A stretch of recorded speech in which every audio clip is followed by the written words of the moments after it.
ಬೆಳಗಾವಿ ನಗರದ Angol main road ನಲ್ಲಿ ಇಂದು ಬೆಳಿಗ್ಗೆ ಮಹಾನಗರ ಪಾಲಿಕೆ ಅಧಿಕಾರಿಗಳು ಅತಿಕ್ರಮಣ ತೆರವು ಕಾರ್ಯಾಚರಣೆ ನಡೆಸಿದ್ರು. ಹೆಚ್ಚುತ್ತಿರುವ ಟ್ರಾಫಿಕ್ ಸಮಸ್ಯೆ, ಪಾದಚಾರಿಗಳಿಗೆ ಆಗುತ್ತಿದ್ದ ತೊಂದರೆ ಹಾಗೂ ಸಾರ್ವಜನಿಕ ಜಾಗದಲ್ಲಿ ಅತಿಕ್ರಮಣವನ್ನು ಗಮನದಲ್ಲಿಟ್ಟುಕೊಂಡು ಈ ಕ್ರಮ ಕೈಗೊಳ್ಳಲಾಯಿತು. ಮಹಾನಗರ ಪಾಲಿಕೆಯ ಅಧಿಕಾರಿಗಳು, ಸಿಬ್ಬಂದಿ ಹಾಗೂ ಸಂಬಂಧಿತ ಇಲಾಖೆಯ ತಂಡ ಕಾರ್ಯಾಚರಣೆಯಲ್ಲಿ ಭಾಗವಹಿಸಿ ರಸ್ತೆ ಬದಿಯಲ್ಲಿ ನಿರ್ಮಿಸಲಾಗಿದ್ದ ತಾತ್ಕಾಲಿಕ ಶೇಡ್ಗಳು, ಜಾಹೀರಾತು ಫಲಕಗಳು, ಸ್ಟಾಲ್ಸ್ಗಳು ಸೇರಿದಂತೆ ವಿವಿಧ ಅತಿಕ್ರಮಗಳನ್ನು ತೆರವುಗೊಳಿಸಿದ್ರು.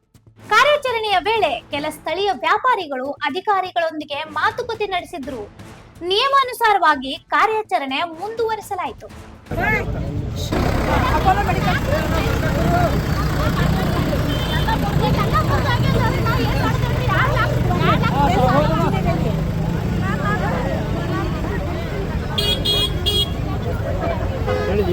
ಕೇಳಿನ್ ಬರ್ತಾರಂತೀಗ ಅಲ್ಲೇ ನಾವಲ್ಲೇ ನಿಂತಿರ್ತೀವಿ, ವೇಟ್ ಮಾಡ್ತೀವಿ.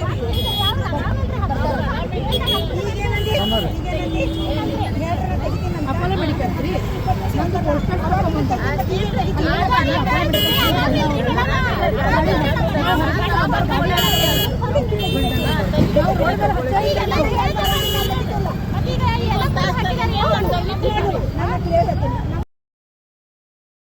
ಸಾರ್ವಜನಿಕ ರಸ್ತೆಗಳು, ಪಾದಚಾರಿ ಮಾರ್ಗಗಳು ಹಾಗೂ ಸರ್ಕಾರಿ ಜಾಗಗಳನ್ನು ಅತಿಕ್ರಮಿಸದಂತೆ ನಾಗರಿಕರಿಗೆ ಮಹಾನಗರ ಪಾಲಿಕೆ ಮನವಿ ಮಾಡಿದೆ. ಮುಂದಿನ ದಿನಗಳಲ್ಲಿಯೂ ನಗರದ ವಿವಿಧ ಭಾಗಗಳಲ್ಲಿ ಇಂಥ ಕಾರ್ಯಾಚರಣೆಗಳನ್ನು ನಿರಂತರವಾಗಿ ನಡೆಸಲಾಗುವುದು ಎಂದು ಅಧಿಕಾರಿಗಳು ತಿಳಿಸಿದ್ದಾರೆ. ನಮಗೆ ರಿಪೀಟೆಡ್ ಆಗಿ ಎಲ್ಲಿ ಕಂಪ್ಲೇಂಟ್ಗಳು ಬರ್ತಾ ಇದೆ, ಆ ಒಂದು ನಾವೀಗ ತೆರವು ಕಾರ್ಯಾಚರಣೆಯನ್ನು ಹಮ್ಮಿಕೊಳ್ತಾ ಇದ್ದೀವಿ. ಈಗ ಈ ಸತಿ ಇಲ್ಲಿ ಏನು ಅನ್ಗೋಳ್ ಮೈನ್ ರೋಡ್ ಇದೆ, ಈ ರೋಡ್ನಲ್ಲಿ ರಿಪೀಟೆಡ್ ಆಗಿ ಶಾಲಾ ಮಕ್ಕಳಿಗೆ ತೊಂದರೆ ಆಗ್ತಕ್ಕಂಥದ್ದು ಮತ್ತು ಮಹಿಳೆಯರು ನೈಟ್ ಹೊತ್ತಿನಲ್ಲಿ ಓಡಾಡುವಾಗ ತೊಂದರೆ ಆಗ್ತಾ ಇರ್ತಕ್ಕಂಥದ್ದು ಒಂದು ಕಂಪ್ಲೇಂಟ್ ಬಂದಿತ್ತು. ಆ ನಿಟ್ಟಿನಲ್ಲಿ ಈಗೇನು ಈ ಅನ್ಗೋಳ್ ಮೈನ್ ರೋಡಲ್ಲಿ ಈಗ ಒಂದು 10 ಅಂಗಡಿಗಳು ಏನು ಈ ಥರ ಟಿನ್ ಶೆಡ್ ಮತ್ತೊಂದು ಕಟ್ಕೊಂಡಿರೋದಿತ್ತು, ಅದನ್ನು ತೆರವುಗೊಳಿಸ್ತಾ ಇದ್ದೀವಿ. ಮುಂದೇನಂದರೆ ಈ ಫುಟ್ಪಾತು ಮತ್ತು ರೋಡ್ಗಳಾಗಿರ್ಬೋದು ಅಥವಾ ಡ್ರೈನ್ಗಳಾಗಿರ್ಬೋದು, ಇದು ಗೌರ್ಮೆಂಟ್ ಆಗಲಿ ಮಹಾನಗರ ಪಾಲಿಕೆ ಆಗಲಿ ಯಾವ ಒಂದು ಉದ್ದೇಶಕ್ಕೆ ಮಾಡಿದ್ದೀವಿ ಆ ಒಂದು ಉದ್ದೇಶಕ್ಕೆ ಮಾತ್ರ ಬಳಕೆ ಮಾಡ್ಕೋಬೇಕಾಗತ್ತೆ. ಈ ಫುಟ್ಪಾತ್ನಲ್ಲಿ ಈಗ ಎನ್ಕ್ರೋಚ್ಮೆಂಟ್ ಮಾಡಿಕೊಂಡು ಈ ರೀತಿ ಟಿನ್ ಶೆಡ್ ಮತ್ತೊಂದು ಸ್ಟ್ರಕ್ಚರ್ಗಳನ್ನ ಹಾಕೊಂಡಾಗ ಏನಾಗುತ್ತೆ, ಅದರಲ್ಲಿ ಟ್ರಾಫಿಕ್ ಸಮಸ್ಯೆ ಉದ್ಭವ ಆಗಬಹುದು, ಮುಂದೆ ಆಕ್ಸಿಡೆಂಟ್ ಆಗಬಹುದು, ಈ ರೀತಿ ಜನರಿಗೆ ಸೇಫ್ಟಿ ಇರೋದಿಲ್ಲ. ಈ ನಿಟ್ಟಿನಲ್ಲಿ ನಾವೇನು ಜನರಲ್ಲೂ ಕೂಡ ಕೇಳ್ಕೊತೀವಿ ಅಂದರೆ, ಈಗೇನು ಫುಟ್ಪಾತ್ ಆಗಿರ್ಬೋದು, ರೋಡ್ ಆಗಿರ್ಬೋದು, ಡ್ರೈನ್ ಆಗಿರ್ಬೋದು, ಇದು ಯಾವ ಉದ್ದೇಶಕ್ಕೆ ನಾವು ಕಟ್ಟಿಸಿದ್ದೀವಿ ಅದನ್ನು ಅದೇ ಉದ್ದೇಶಕ್ಕೆ ಬಳಸ್ಕೋಬೇಕು ಅಂತ ಕೇಳ್ಕೊತೀವಿ. ಈ ಒಂದು ನಿಟ್ಟಿನಲ್ಲಿ ಇವತ್ತು ಈ ಒಂದು ಕಾರ್ಯಾಚರಣೆಯನ್ನು ಹಮ್ಮಿಕೊಂಡು ಇದೊಂದು ತೆರವುಗಳು. ಸರ್, ಇಷ್ಟು ದಿನ ಮಹಾನಗರ ಪಾಲಿಕೆಯಿಂದ ಈ ರೀತಿಯ ದಿಟ್ಟವಾದ ನಿರ್ಧಾರ ಆಗಿರಕ್ಕಲ್ಲ, ಎಲ್ಲೋ ಸಾರ್ವಜನಿಕರು, ವ್ಯಾಪಾರಸ್ಥರು ಅತಿಕ್ರಮಣ ಮಾಡ್ಕೋತಿದ್ರು ಮಹಾನಗರ ಪಾಲಿಕೆ ಸಾರ್ವಜನಿಕ ಜಾಗನ.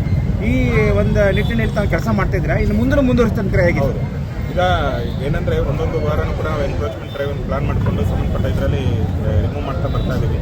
ಈ ನಿಟ್ಟಿನಲ್ಲಿ ನಮಗೆ ಮನೆ ಉಚ್ಚ ನ್ಯಾಯಾಲಯದ ಕೂಡ ಆದೇಶಗಳಲ್ಲಿ ಏನಿದೆ ಆ ಒಂದು ಇದರಲ್ಲಿ ಇದನ್ನು ನಾವು ಕಾರ್ಯಾಚರಣೆಯನ್ನು ಹಮ್ಮಿಕೊಂಡು ಪಾಲನೆ ಮಾಡಿಕೊಂಡು ಬರ್ತಾ ಇರ್ತಕ್ಕಂಥದ್ದು. ಈ ಒಂದು ವಾರ ಇವತ್ತು ನಾವು ಅನ್ಗೋಳ್ ಮೈನ್ ರೋಡ್ನ ಪ್ಲಾನ್ ಮಾಡ್ಕೊಂಡಿದ್ದೀವಿ. ಇದಾದ ನಂತರ ಈಗ ನೆಕ್ಸ್ಟ್ ಖಾನಾಪುರ ರೋಡಲ್ಲೂ ಕೂಡ ಒಂದು ಇದನ್ನು ನೆಕ್ಸ್ಟ್ ಅಲ್ಲೂ ಹೋಗ್ತೀವಿ. ಮುಂದೆ ಬರ ದಿನಗಳಲ್ಲಿ ಮುಂದಿನದು ಕೂಡ ಪ್ಲಾನ್ ಮಾಡಿಕೊಂಡು ಹಂತವಾಗಿ ಮತ್ತಷ್ಟು ವ್ಯಾಪಾರಸ್ಥರು ಅತಿಕ್ರಮಣ ಮಾಡ್ಕೊಂಡಿದ್ದಾರೆ, ಅವರಿಗೆ ಒಂದು ಕಿವಿಮಾತು ಹೇಳಿದ್ದಾರೆ, ಏನು ಹೇಳ್ತಾರೆ ಸರ್? ಮುಂದೇನಂದರೆ ಈಗ ಏನು ಫುಟ್ಪಾತ್ ಆಗಿರ್ಬೋದು, ರೋಡ್ ಆಗಿರ್ಬೋದು, ಇದು ಯಾವ ಉದ್ದೇಶಕ್ಕೆ ನಾವು ಪಾಲಿಕೆಯಿಂದ ಮಾಡಿರ್ತೀವಿ ಅಥವಾ ಜನರಿಗೆ ಯಾವ ಉದ್ದೇಶಕ್ಕೋಸ್ಕರ ಗೌರ್ಮೆಂಟಿಂದ ಕೊಟ್ಟಿರ್ತಾರೆ ಅದೇ ಒಂದು ಉದ್ದೇಶಕ್ಕೆ ಬಳಸ್ಕೋಬೇಕಾಗತ್ತೆ.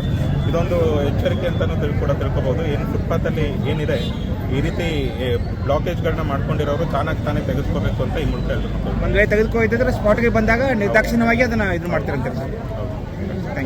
ಈ ಕಾರ್ಯಾಚರಣೆಯಿಂದ ಅನ್ಗೋಳ್ ಮೇನ್ ರೋಡ್ ನಲ್ಲಿ ವಾಹನ ಸಂಚಾರ ಮತ್ತಷ್ಟು ಸುಗಮವಾಗುವ ನಿರೀಕ್ಷೆ ಇದ್ದು ಪಾದಚಾರಿಗಳಿಗೂ ಹೆಚ್ಚಿನ ಅನುಕೂಲವಾಗಲಿದೆ.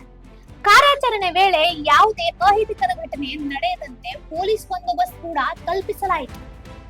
ಪ್ರಸ್ತುತ ಈ ಅತಿಕ್ರಮಣ ತೆರವು ಕಾರ್ಯಾಚರಣೆ ನಗರದಲ್ಲಿ ವ್ಯಾಪಕ ಚರ್ಚೆಗೆ ಗ್ರಾಸವಾಗಿತ್ತು. ಮುಂದಿನ ದಿನಗಳಲ್ಲಿ ನಗರದ ಇತರ ಪ್ರದೇಶಗಳಲ್ಲಿಯೂ ಇದೇ ರೀತಿ ಕ್ರಮ ಕೈಗೊಳ್ಳುವ ಸಾಧ್ಯತೆ ಇದೆ. ಇಂಥ ಇನ್ನೂ ಅಪ್ಡೇಟ್ಗಳಿಗಾಗಿ ಫಾಲೋ ಮಾಡಿ ವಾಯ್ಸ್ ಆಫ್ ಫೆನೋಗ್ರಾಮ್ಗೆ.